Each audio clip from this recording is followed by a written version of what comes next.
Hello friends, तो आज हम बनाने जा रहे हैं आलू बैंगन की टेस्टी और yummy recipe in just 2 minutes. So let's start the recipe. कढ़ाई में तेल डाल के तेल को गरम करना है। फिर उसमें जाएगा राई, फिर जीरा, कड़ी पत्ता, लहसुन। इसको अच्छी तरह से मिक्स करना है।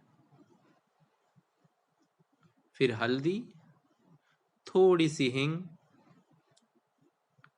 और फिर इसमें बारीक कटा हुआ प्याज डाल के प्याज को अच्छी तरह से फ्राई करना है। फिर थोड़ा सा नमक डालना। फिर जाएगा टमाटर। टमाटर को अच्छी तरह से पकाना है। फिर इसमें होममेड मसाला, फिर रेड चिली पाउडर, गरम मसाला और फिर इसे अच्छी तरह से मिक्स करना है थोड़े से पानी के साथ। और फिर इसमें जाएगा बैंगन और आलू। आलू और बैंगन को अच्छी तरह से मिक्स करने के बाद हम इसे ढक के रखेंगे। 2 मिनट पकाने के बाद इसमें ऐड करेंगे हम ग्रेटेड कोकोनट और रोस्टेड ग्राउंडनट पाउडर।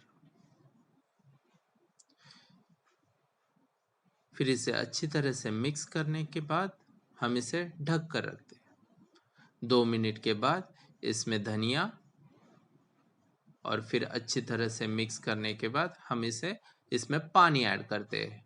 और पानी को एक उबाल आने के बाद हम इसे ढककर 8 से 9 मिनट पकाते हैं। और ये हमारी सब्जी रेडी। तो प्लीज़ इसे लाइक करना, शेयर करना और सब्सक्राइब करना।